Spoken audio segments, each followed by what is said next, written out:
ఇదిగో నాన్నగారు మంచినీళ్ళు. ఒరే రాజు ఆ టీవీ పెట్టరా. అది కూడా పెట్టాను.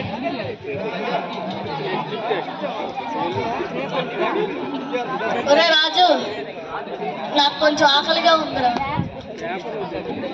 నాన్న ప్రతి 5 నిమిషాలకి ఏదో ఒకటి అడుగుతావు. ఎందుకు నాన్న నా ప్రాణంతో ఇలా ఆడుకుంటున్నావు? నేను పనిచేసి అలసిపోతున్నాను కదా.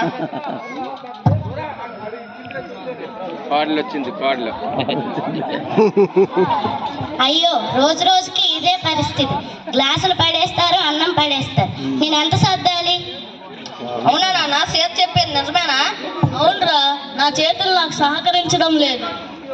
ఏటో నా జీవితం ఎలా అయిపోయింది.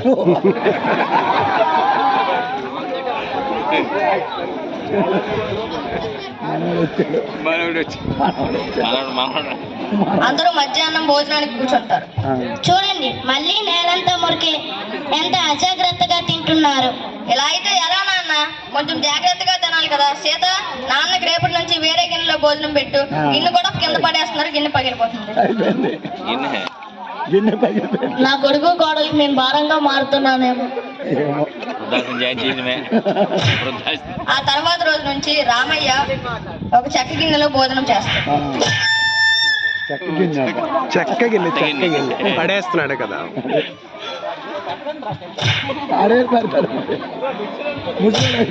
తాతయ్య ఈ కొత్త గిన్నె బాగుందా? బాగుందిరా, చాలా బాగుంది.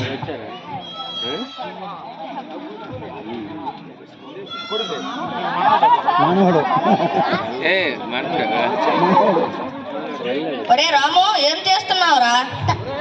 చెక్క గిన్నె తయారు చేస్తున్నాను నాన్న. చెక్క గిన్నె దేనికోసం? నీకోసం. నా కోసమా? నాకేం అర్థం కావట్లేదు. అసలు దేనికోసం రా? నువ్వు ముసలయ్యాక నీ తాతయ్యకి ఇచ్చినట్టే నీకు కూడా ఇస్తాను.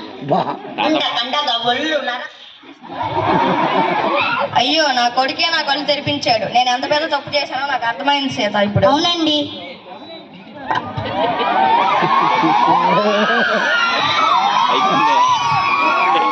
నాన్న మమ్మల్ని క్షమించు నాన్న. మేము ఎంత పెద్ద తప్పు చేసామో మాకు ఇప్పుడు అర్థమైంది. సరేరా. క్షమించండి మామయ్య గారు. ఈ రోజు నుంచి మీరు మాతోనే భోజనం చేయండి. మీకు స్టీల్ గిన్నెలో భోజనం పెడతారు. గొప్పతనం గిన్నెల్లో ఉంది కాదు, మీ ప్రేమలో ఉంది. ధన్యవాదాలు. ఇందులో నీతి ఏంటంటే మనం తల్లిదండ్రుల్ని ఎలా చూసుకుంటామో మన పిల్లలు కూడా మనల్ని మన వైపు చూసే నేర్చుకుంటారు. కాబట్టి తల్లిదండ్రుల్ని గౌరవించండి.